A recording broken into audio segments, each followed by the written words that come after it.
Tayo po yung magpapatuloy sa ating pag-aaral sa 1 Timothy chapter 6 verse 20 to 21. Ang ating pagbubulayan po ay sa chapter 6 verse 20 to 21. Ito po ang salita ng Diyos. O Timoteo, ingatan mo ang pinagkatiwala sa iyo, iwasan mo ang mga usapang walang kabuluhan at ang mga pagsulungat ng huwad na kaalaman. Nasa pamamagitan ng paniniwala dito, ang ilan ay nalihis sa pananampalataya. Sumayin niyo nawa ang biyaya. Tayo po ay muling manalangin. Ama, salamat po sa pagkabasa ng iyong salita. Samahan niyo po muli yung iglesia, maunawaan ang mga salitang ito. Ito po ang aming samantalangin sa pangalan ni Jesus. Amen. Ito po ang aking magiging huling sermon sa 1 Timothy. 1 Timothy. Nagsimula po tayo, I think, August 2024. Para sa mga bisita natin ngayon, sa 1 Timothy tayo. Konting review lang man po, nakita natin sa chapter 1 ng 1 Timothy kung saan ang dahilan ng pagsulat ni Pablo sa Timoteo o kay Timoteo ay patungkol sa mga nagtuturo ng bulaan na mga nagtuturo patungkol sa utos o mga batas ng Diyos. Sabi po sa chapter 1 verse 3 hanggang 7, makikita natin doon na sinabi ni Pablo ay ito, pinapakiusapan ko kitang manatili sa Efeso gaya noong patungo ako sa Macedonia na yung atasan ng ilang tao na huwag magturo ng ibang aral. So may aral ang itong iglesia nito sa Efeso, pero may mga tao na nagtuturo sa kanilang kalagitnaan at ang sabi ni Pablo, inutusan niya si Timoteo na sila ay patigilin. Ngayon, bakit dapat silang tumigil sa kanilang pagtuturo? Hindi ba masama ba na magturo sila patungkol sa salita ng Diyos? Hindi naman po. Pero dahil ang kanilang pagtuturo ay liwas na o malayo na sa kanilang nakakitaan o narinig ng mga salita. At kung tutuloy natin yung basa, sabi dito sa verse 4, ni huwag bigyang pansin ang mga alamat at walang katapusang talaan ng lahi na nagiging sanhi ng mga haka-haka sa halip na pagsasanay na mula sa Diyos na nakikilala sa pamamagitan ng pananampalataya. So nakita natin dyan before na yung pagsasanay na tinutukoy ni Pablo ay patungkol sa pagsasanay sa kabanalan. So ang nangyayari po dito sa church ng Efeso, dahil alam natin yung konteksto ng Efeso, medyo may kakayahan sila, medyo may mga mayayaman, may mga talino, nakapag-aral yung iba.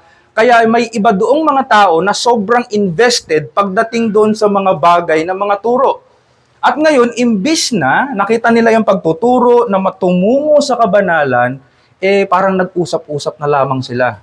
Pag inubos na nila yung kanilang usap-usap, sabi dito ni Pablo, walang katapusang talaan ng lahi. Kumbaga parang nagpapataasan sila ng o pagandahan ng lahi. Ako, pinanganak ako sa linya ni ganito, sa linya ni ganito. At sinasabi ni Pablo sa kanila, itigil. Sabihin mo, Timoteo, patigilin mo sila. Ngayon, hindi naman sinabi ni Pablo na gawin nyo na kung anong gusto ninyo. Kasi sa tagal na ating pinag-aralan ng 1 Timothy, napakarami tayong nakitang mga instruction, mga dapat gawin sa loob ng iglesia. Reverse ang nangyari, kumbaga napakaraming karunungan na dapat gawin ng iglesia sa loob ng church. At kung babasahin natin yung 1 Timothy chapter 3, verse 14 to 15, nakikita natin dito yung puso at sentro ng ating pag-aaral. Sabi dito sa verse 14, ang mga bagay na ito ay aking isinulat sa inyo na umaasang makarating sa inyo sa madaling panahon. Verse 15, ngunit kung ako'y maantala, ay maaari mong malaman kung ano ang dapat ugaliin ng bawat tao sa bahay ng Diyos na siyang iglesia ng Diyos na buhay, ang haligi at suhay ng katotohanan. So ano nakikita natin dito mga kapatid, katulad na pinag-aralan natin kanina at sa mga nakaraan, sa loob ng iglesia, meron pong balance ng doktrina at ng practice. Kaalaman at ng paggawa at saka salita ng Diyos at kabanalan. Merong balance. At nakita natin, yun po yung puso ng mga Puritans na pag-aralan natin before. Ang gusto nila, hindi lang basta mag-aral ng salita ng Diyos, gusto nila sa kanilang pag-aaral ng salita ng Diyos, mapamuhay nila yung kanilang pinag-aaralan. Sabi po ng isang Puritan, sabi niya, theology is the doctrine of living to God. Baga ang theology ay hindi lang basta theology, kundi ito'y theology na pagtuturo kung papaano tayo mamuhay para sa Diyos. Kaya wag tayong lumiban sa dalawang extremes, no? Meron pong theology pero hindi naman makita sa buhay niya yung kanyang pinag-aaralan. Pero meron din naman na inaakalang sila'y banal sa kanilang pamumuhay pero wala silang kaalaman. Kasi pwede po tayong mamuhay na maayos at magandang theology sa ating isipan pero magulo at makasalanan naman ng ating buhay. Pero hindi ka pwedeng mamuhay ng maayos at banal kung wala kang theology. Nakuha po natin yung balance ng dalawa. Kaya ang mensahe ko po ngayong hapon, huwag nating ihiwalay ang katotohanan sa pamumuhay, ang doktrina sa kabanalan, sapagkat ang tunay na kaalaman ang humuhubog sa ating mga gawa. Okay?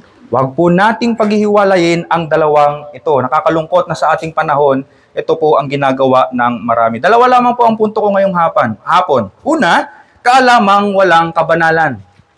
Pangalawa, kabanalang walang kaalaman. Nakukuha po yung dalawang punto?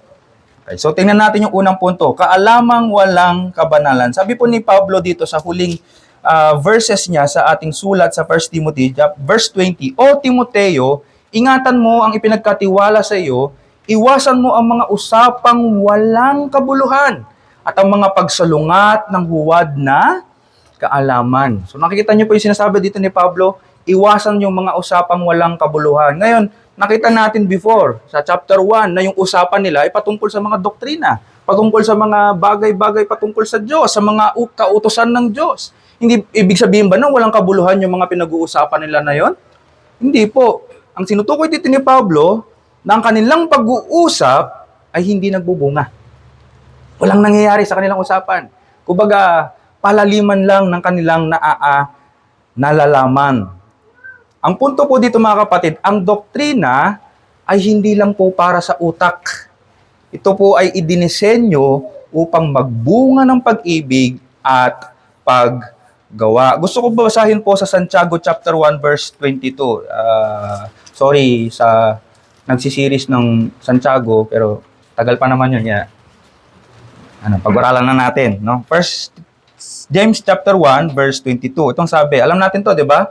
Ngunit maging tagapagtupad kayo ng salita at hindi tagapakinig lamang na dinadaya ninyo ang iyong mga sarili. Kumbaga, ang pinutunto dito ni Santiago, dami mo nang alam na theology. Naririnig mo na naman yung salita ng Diyos. Aral ka ng aral, basa ka ng basa, lagi ka nagde-devotion. Ang tanong, ginagawa mo ba?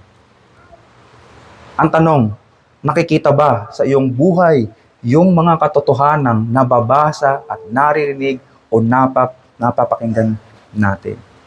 Sabi sa verse 20:16 ninyo, kung inaakala ng sino man na siya'y reliyoso, subalit hindi pinipigil ang kanyang dila, kundi dinadaya ang kanyang puso, ang relihiyon ng taong iyon ay walang kabuluhan. Nakakalungkot, no? Maaaring sabihin ng bawat isa sa atin, may isa sa atin nagsasabi, lagi naman ako umaattend sa church, present ako, nagbibigay naman ako ng kaloob, ano pa, masaya naman ako, naglilinis naman ako, nag-aayos naman ako.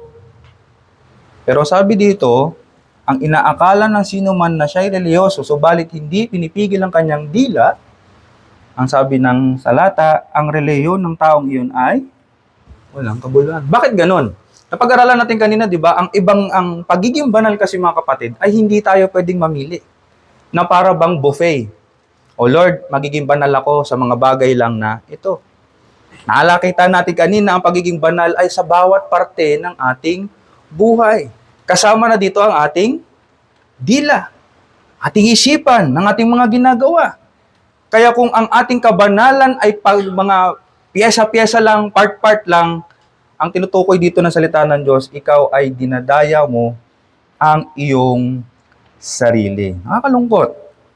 At kung babasahin natin ng chapter 3, verse 13 to 17, ganun din ang sinasabi. Chapter 3, verse 13 to 17. Sino ang marunong at maunawiin sa inyo? Ipakita niya sa pamamagitan ng alin?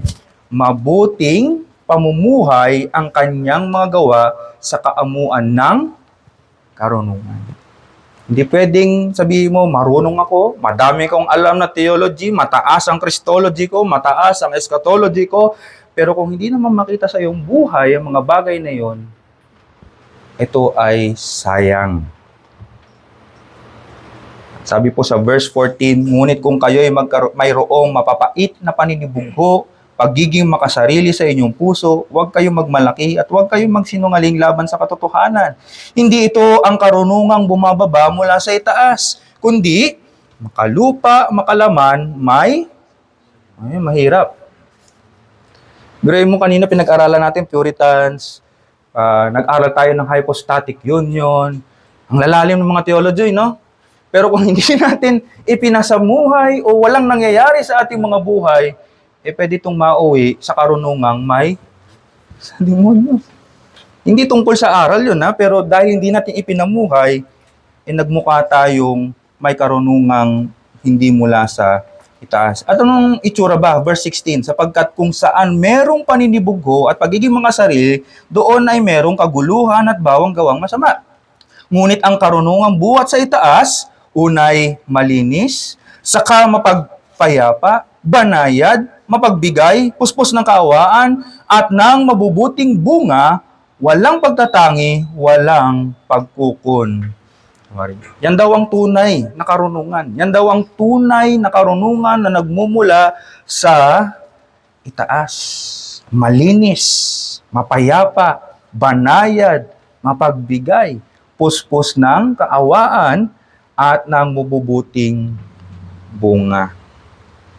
Sabi nga po ni Richard Baxter, to know the truth and not to practice it is to be like a physician who knows the cure but never takes the medicine. Nakita na po kayo ng doktor na tad-tad ng sakit? Nakakalungkot, parang hindi mo pagkakatiwalaan yung doktor na yun, ano? O kaya dentista na puro bungal ang ngipin, no? Okay, tara, ayusin natin yung ngipin mo. Teka lang, parang mali ata napasukan ko. Ito yung sinasabi dito ni Richard Baxter. Maaaring alam mo lahat ng doktrina sa mundo, maaaring alam mo lahat ng katotohanan, pero kung hindi nangyayari o hindi nagbabago ang iyong buhay, ikaw ay nadadaya. Nang nakakalungkot, sabi naman ni James, ang dumadaya sa iyo ay hindi yung nagturo sa iyo, ang dumadaya sa iyo ay sarili mo. Kalungkot. Ito yung warning ni Pablo sa 1 Corinthians 13:2. At kung meron akong kaloob ng propesiya, naunawaan ko ang lahat ng mga hiwaga at lahat ng mga kaalaman, at kung meron akong buong pananampalataya upang mapalipat ko ang mga bundok, sino sa inyong may kakayahan nito, mga kapatid? Meron? Wala ni isa sa atin. Ibig sabihin, hindi pa tayo nakarating sa ganitong klase ng pananampalataya. At ang sabi ni Pablo doon, ngunit wala akong pag-ibig, ako ay walang kabuluhan. Nonsense yung kanyang kaloob. Nonsense yung kanyang mga gifts. Nonsense lahat ng kanyang kaalaman. Kapag hindi siya umibig sa kanyang kapwa. Kasi napaka-imposible kung alam mo lahat ng karunungan, yung kataasan ng pag-ibig ng Diyos, tapos hindi ka marunong umibig. Kalukuhan. At ang sabi din ni Titus, ni Tito, inaangkin nilang kilala nila ang Diyos, ngunit sa pamamagitan ng kanilang mga gawa, ay ikinakaila nila. Palibhasay sila'y kasuklam-suklam at mga masuwayin at hindi naaangkop sa anumang gawang mabuti. Nakakalungkot ito. Inaangkin nila. Sila mismo yung nagsasabi, kilala ko si Lord. Mahal ko si Lord, Kristiyano ako. Pero dahil sa pamamagitan ng kanilang mga gawa, ang sabi dito, ikinakaila nila ang Diyos.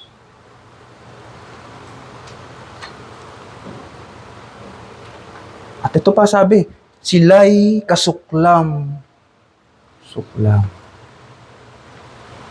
Kaya maaring meron sa atin dito, alam ang pag-ibig ni Kristo, pero hindi kayang mahalin ng kanyang asawa, na tulad ng pag-ibig ni Kristo sa iglesia. Maaring iba sa atin, gusto nating mag-submit ang iglesia sa Word of God, pero sila mismo hindi kayang mag-submit sa kanilang mga magulang. Mga magtuturo sa atin, self-control, discipline. Pero sila mismo ay mga walang self-control at disiplina. Tingnan niyo ang babala ng Panginoon sa Lucas chapter 12, verse 48. Luke chapter 12, verse 48, ito ang sabi ng ating Panginoon, si Kristo mismo. Subalit, ang hindi nakakaalam at gumagawa ng mga bagay na karapat-dapat sa mga palo ay papaluin ng kaunti. Ngunit, sa bawat binigyan ng marami, ay marami ang hihingin sa kanya at sa kanya na ipinagkatiwalaan ng marami ay higit na marami ang kanilang hihingin sa kanya. To much is given, much is required. Sa ating church dito sa One Luna, napaka bunga ng ating pag-aaral ng salita ng Diyos. Simula morning, pati sa mga liturgies natin, punong-puno ng salita ng Diyos. At alam nyo ba mga kapatid, sa bawat pakikinig natin ng salita ng Diyos, lahat yan ay ipagsusulit natin sa Diyos. Lahat ng inyong naririnig. Lahat ng mga kataga ng salita ng Diyos, lahat ng ating nababasa, lahat yan ay hihingin sa atin balang araw. Alam mo na ang katotohanan. Alam mo na ang salita. Pero bakit di mo ginagawa? Bigat ng warning, ano? Kaya nga, tanong ko sa inyo mga kapatid, ikaw ba ay may kaalaman pero walang kabanalan? Ang ating bang malalim na kaalaman sa doktrina ay nagbubunga ng mas malalim na pag-ibig sa ating magulang, sa ating asawa, mga kapatid sa iglesia? Nagbubunga ba, mga kapatid, ang ating kaalaman? O baka sabihin ng iba, pastor, kung kaalaman ay nagpapalaki ng ulo, sabi ni Pablo, tsaka yung binigyan ng marami at maraming hingin sa kanya, hindi, wag na tayo mag-aral para mas madali ata yung pastor. No? Wag nyo na kaming turuan. Di na nga ako atin sa church, baka dumami pa yung pagsusulit ko ba? Wag na nga. Ito po ang problema, meron tayong point 2 sa ating sermon. Sabi po sa point 2, kabanalang walang kaalaman. Meron pong warning yung ating passage. Sabi po sinabi ni Pablo sa 1 Timothy chapter 6, balikan natin yung passage natin.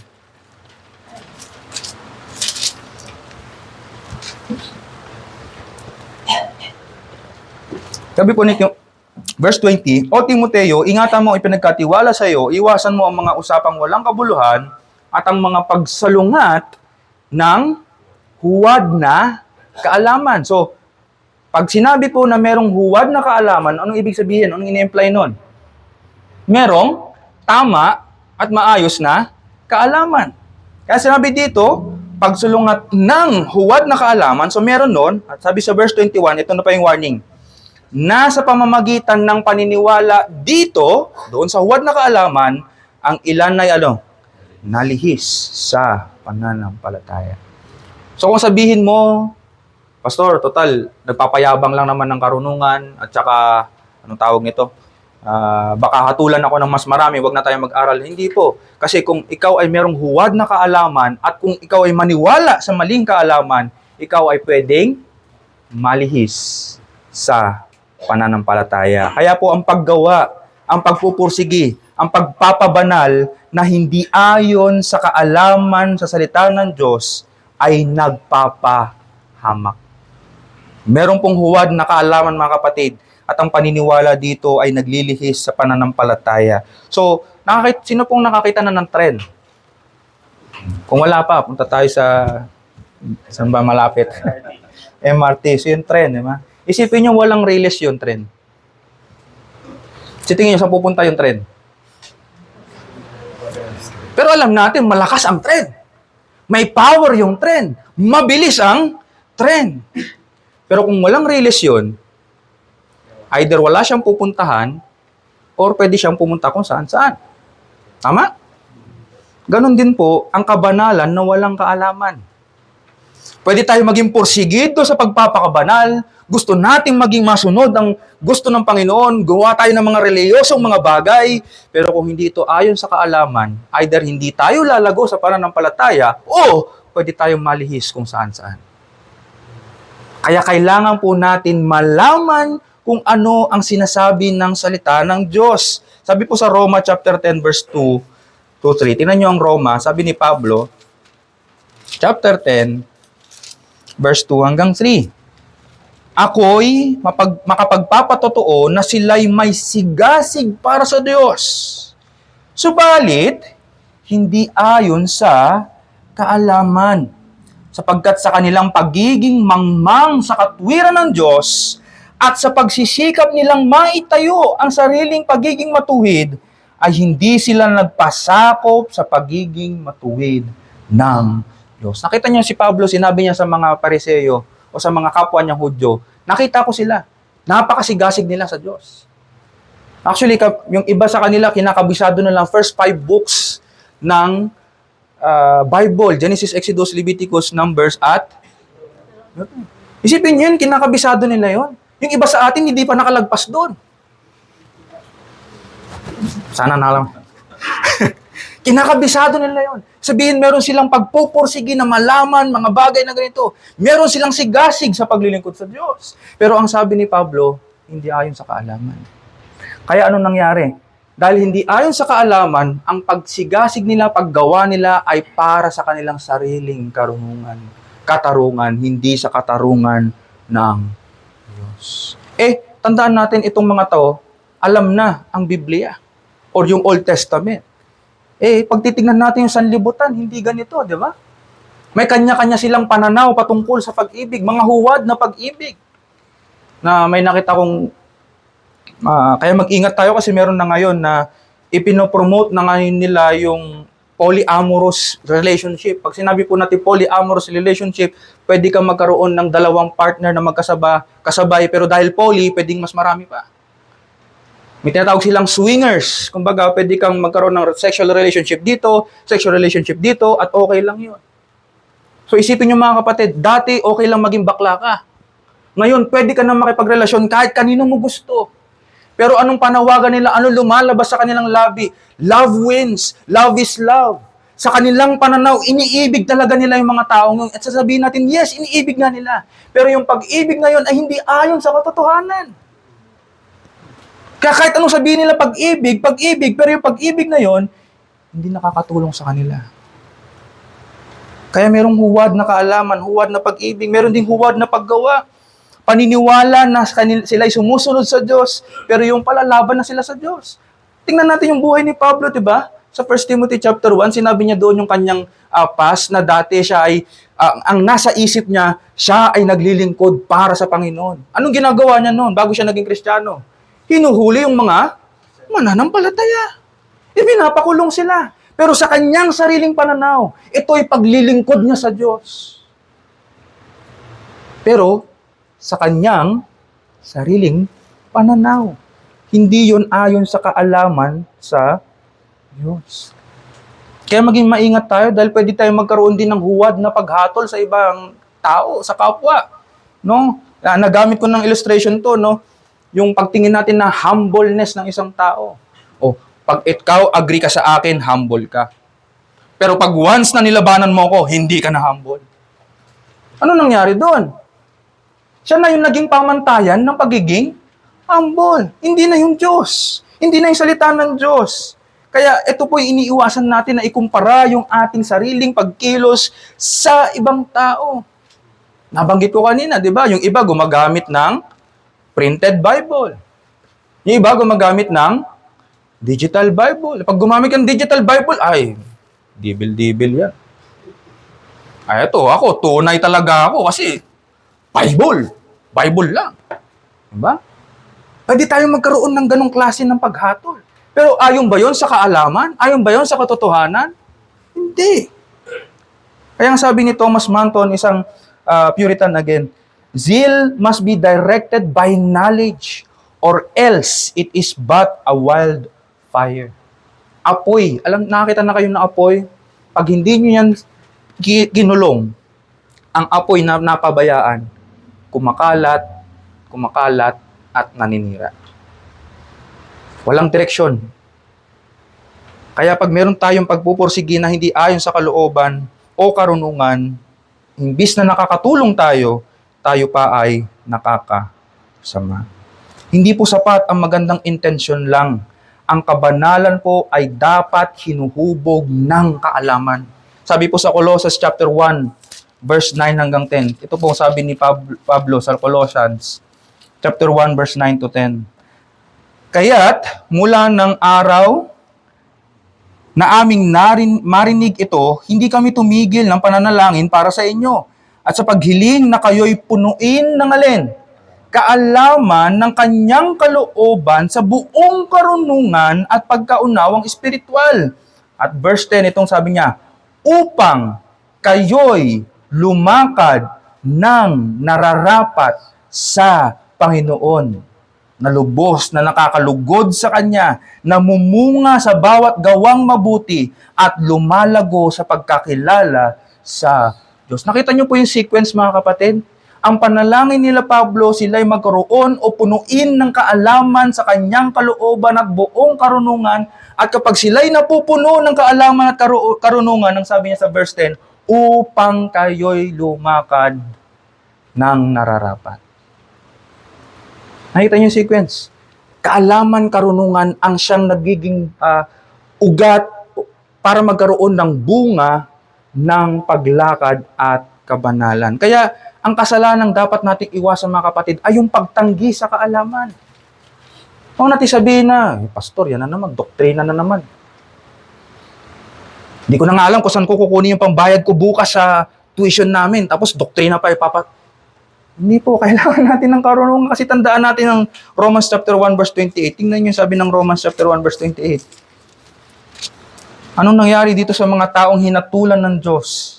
1:28, at palibhasa'y hindi nila minabuting kilalanin ng Diyos.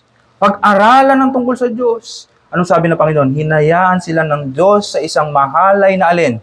Pag-iisip upang gawin ang mga bagay na hindi nararapat. Tingnan niyo ulit yung sequence. Hindi sila nakinig, hindi nila kinalala ang Diyos, hinayaan sila ng Diyos saan? Mahalay na pag-iisip, at yung pag-iisip na yon ang naging dahilan para gawin ang mga bagay na hindi nararapat. Kaya kung tatanggihan natin ang kaalaman, mga kapatid, makakasigurado kayo na susunod yung mga gawa nyo doon. Kung tinanggahan mo ang karunungan na nanggagaling sa salita ng Diyos, makakasiguro ka na pati ang paggawa mo ay hindi ayon sa karunungan ng Diyos. Sabi ng Kawikaan 1:7, ang takot sa Panginoon ang pasimulan ng kaalaman, ang karunungan at turo ay hinahamak ng hangal. Sino daw ang humahamak sa karunungan? Hangal. Hindi tayo hangal, mga kapatid. Kung ikaw ay mananampalataya, hindi ka hangal. Dahil ang pagtanggi sa kaalaman ay pagtitiwala sa sarili niyang pamantayan. Ang paglilingkod po sa Diyos gamit ang sarili nating emosyon, mga opinyon, sa halip ng niyang mga salita, ay magdadala ng samot-saring mga problema na maaaring hindi pa natin nakikita. Maaaring ginagawa mo yun kasi okay lang sa'yo, wala naman nangyayari sa'yo, pero kung ito po'y hindi ayon sa salita ng Diyos, ang bunga nito kadalasan nasa dulo na. Kaya anong lunas ng Ebanghelyo sa atin? Anong dapat natin gawin? Tingnan niyo si Kristo, mga kapatid. Tingnan niyo yung perpektong pagsunod ni Kristo.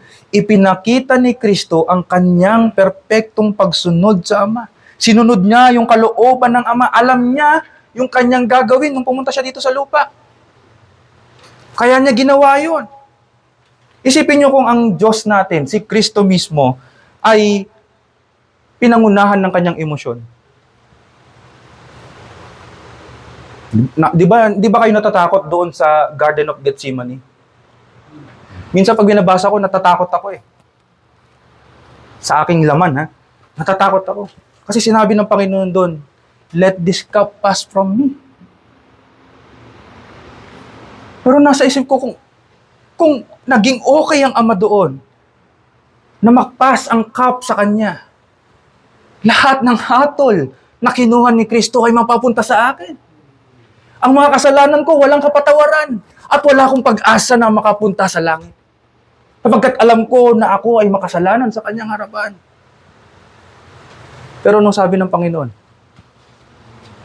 not my will, but your be done.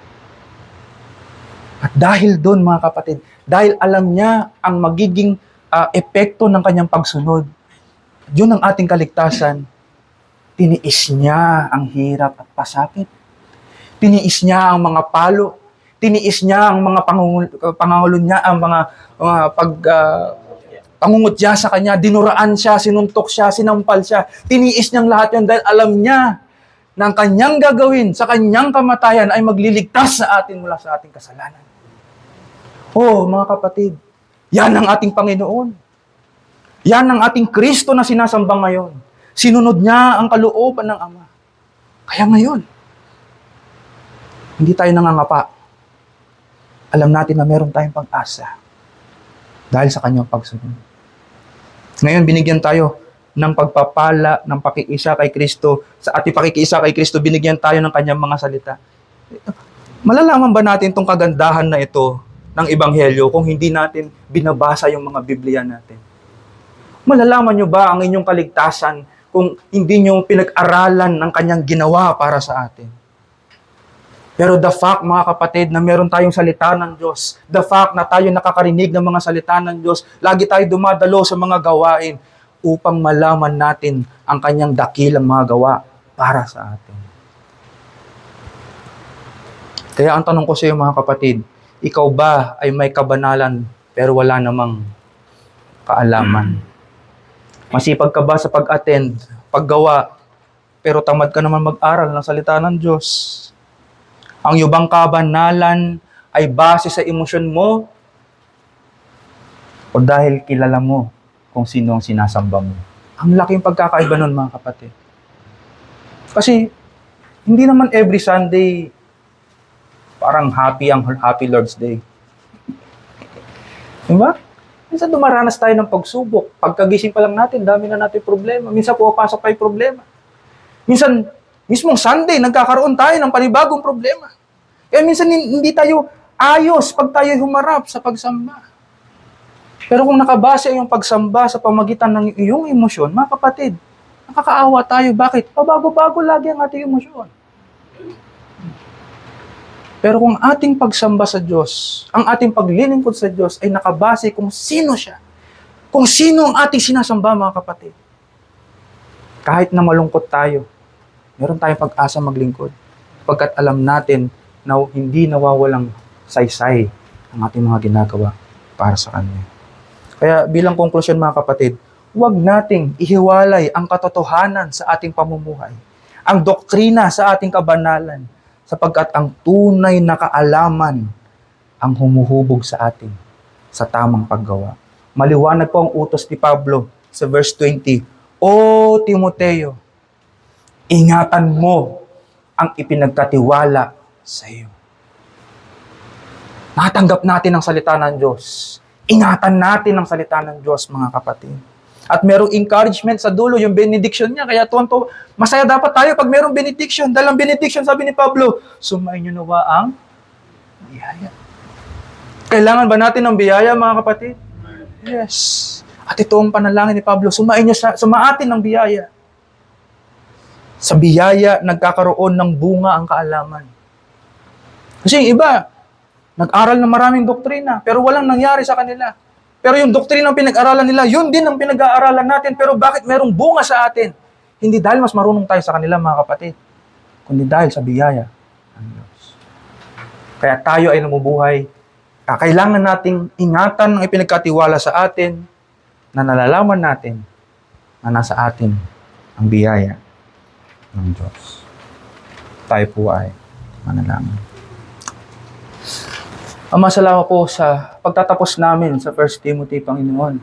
Tunay, napakaraming mga kaalaman na aming narinig. Napakaraming mga instruction na dapat naming gawin bilang mga mananampalataya. O makita namin ang aming pagkukulang sa inyo, ang mga kasalanang nagawa namin sa harap ninyo.